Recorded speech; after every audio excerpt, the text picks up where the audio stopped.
ආයුබෝවන් මම අද ඔයගලන්ට කියලා දෙන්න යන්නේ අද තියෙන මංගාව හයිරෙන්ජියා. ඒ කියන්නේ ලස්සන මලක් හයිරෙන්ජියා එකම ඔයගොල්ලෝ දන්නවා.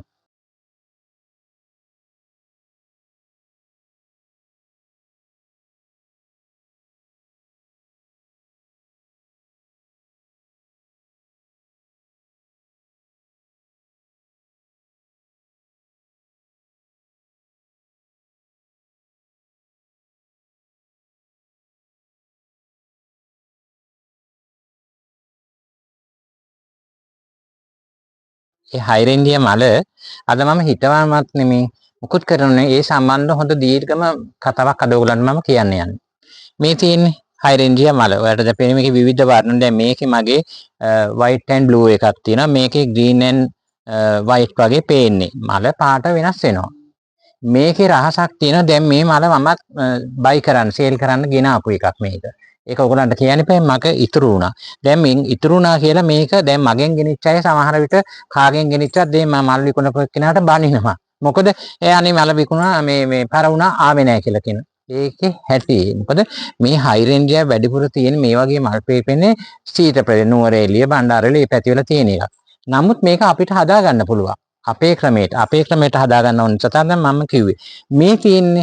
මේ තියෙන්නේ මෙන්න මේවා මේ අපේ ක්‍රමයට මෙහෙ ගෙනලා මම හදාගත්තු හයිරෙන්ජියා පැලයක්. මේකේ විවිධ පාට වලින් තියෙනවා. මේ තියෙන්නේ ඒක. මේකේ ප්‍රශ්නේ තියෙන්නේ දැන් අපි හිතමු මේක ගෙනාවා කියලා ලස්සනට තියෙනවා මාසයක් දෙකක් වගේ තියෙනකොට මේක මේලා මේක කුණු වෙලා යනවා. ඊට පස්සේ ඒක දිහා කවුරු හරි ගෙනිච්ච කෙනා බලන්නේ මේ පැලේ මැරිලා යනවා.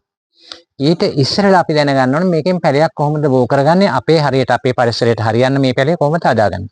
මමත් හදාගත්තේ දැන් ඒ වගේ තමයි. මේ තියෙන්නේ මේක දැන් හයිරෙන්ජියා පැලේ මෙන්න බලන්න.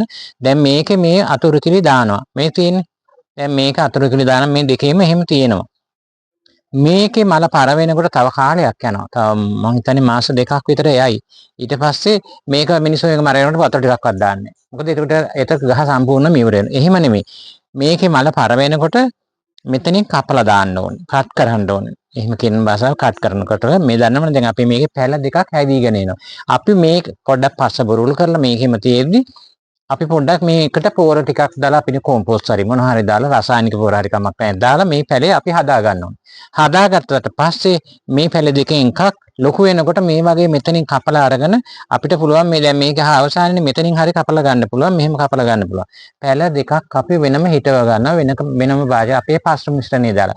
දැන් මේවට රතු පස් නේ පුරුදු කරලා තියෙන අපිට අපේ පස් කොම්පෝස්ට් එක්ක බැලිත් එක්ක කලවම් කරලා මොකද මතු පිට පසුත් අරගෙන අපි හොඳ පස් මිශ්‍රණයක් හදාගෙන මේ පැලයක් මේකෙන් හිටවල පොඩ්ඩක් මේකට වැඩිපුර අවුව කොහොමත් අමාරුයි. අපි මේක හෙවනේ හදාගන්නවා. හෙවනේ හදාගන්නකොට පැලේ ලොකු වෙනවා. සමහරට මේ වගේම යන්නේ පැලේ එනවා. නමුත් මේකෙත් මේ වගේම විශාල මල් පොකුරක් එනවා. ඒ එනකන් අපි මෙයාට සලකන්න ඕනේ. ඊට සලකනකොට මේක පොඩ්ඩක් අවුවට කොහොමත් හුරු යන්නේ. හෙවනක තියන්න ඕනේ. ගෙයි ඇතුළ නැත්තම් අපි වහලක් යට නෙට් හවුස් එකක් හරි කරන්න පුළුවන්. ඊට පස්සේ මේකේ මල් එනවා. මේකෙත් අර මේ වගේම මල් එනවා මං කියන්නේ පොඩි වෙනවයි කියලා. මේ ගහ දැන් මේ ගහ බලන්න ඔයගොල්ලෝ බලන්න මේ පෝෂණය කොහොමද කියලා. මේ තියෙන හොඳ කොළ ලොකුවට දැන් මේ තියෙන්නේ ඒ වගේ. ඒ වගේ හදන මේකෙත් ලොකු මලක් එනවා. කාලයක් යනවා. ඉතින් මාස ගණන් තියෙනවා. ඊළඟට ඊළඟ ආත්තෙත් මලක් එනවා. මේකට සලකන්න ඕන. සලකන්න කියන්නේ පෝර දාන්න ඕන. වතුර ගොඩාක් ඕනේ. තද අවුවේ තියන්න අමාරුයි. මද අවුවේ තියන්න පුළුවන්. ඊට පස්සේ මේක පුරුදු වෙනවා අපේ අවුවට පුරුදු වෙනවා. දැන් මේව එච්චර පුරුදු නැති නිසා සමහර ටිකක් අමාරුයි. නමුත් මේක පුරුදු වෙනවා. ඒක නිසා තමයි මම හයිරෙන්ජියා පැලයක් කවුරු හරි ගෙනාවොත් වෙලෙන්දට බනින්න එපා, ආයතනෙට බනින්න එපා. මේක හරියට හදාගන්න. මම අද ඔයගොල්ලන්ට ඒක තමයි කියන්න ආවේ. සම්පූර්ණ තේරෙන්න මම කියන දේ ඔයගොල්ලන්ට තේරෙන්නේ නැති. හයිරෙන්ජියා මලේ ලස්සන බලන්න නම් මේක ගෙනල්ලා කඩේ කෙනාට නැත්තම් බයි කරපු එකනට නැත්තම් කොහෙද ආයතනට හරි බනින්න එපා. ගෙනල්ලා ඇවිල්ලා මේක හදාගන්න ක්‍රමය තමයි මමත් කරගත්තේ එහෙම තමයි. ඉතින් මම ඉතුරු වුණු දෙකෙන් තමයි මම ඔයගොල්ලන්ට මේ අද කියලා දෙන්නේ. මේ වගේ කරගන්න මගේ තව පැල දෙකක් තියෙනවා මේ වගේ. දැන් මෙතනට ගෙනාවා ඉවරලා තව තියෙන ඊට පස්සේ පැල දෙකක් මන්නක. මේක ඉවරුණා මට ඒකේ මල් තියෙනවා. ඒක මට විකුණන්න හරි තියාගන්න හරි පුළුවන්. ඒක නිසා තමයි මම ඕගොල්ලන්ටත් මේක අද මම කියලා දුන්නේ. තේරෙන්නේ නැති කියලා මම හිතනවා. දැන් ඕගොල්ලන්ට තේරෙන්නේ නැතිනේ. ඒ නිසා ඕගොල්ලෝ මේක බලලා මේක මොනවද තියෙනම් මට කියන්න දෙයක් නම් මගේ කමෙන්ට් සෙක්ෂන් එකට දාන්න. ඒ වගේම මගේ YouTube එකට subscribe කරන්න. හරි?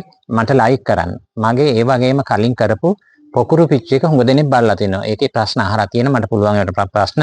හැබැයි නිතරම ටක් ගාලා මට කරනවා කියලා මගේ රාජකාරී තියෙනවානේ. ඉතින් ඒක අපන්තරේ කොහොම හරි බලලා ඒගොල්ලන්ව මේට ඒක සෑහෙන උත්තරයක් දෙනවා. මේගොල්ලන්ටත් මම ලයික් එකක් දානවා මම කරගන්න බැරි වුණොත්. ඉතින් ඒක නිසා තමයි මම කියන්නේ ඕගොල්ලෝ මේක මාව සබ්ස්ක්‍රයිබ් කරන්න, මට ලයික් කරන්න, මාව දිරිමත් කරන්න. ආයිබෝවන් ඔයගොල්ලෝ ඔක්කොටම.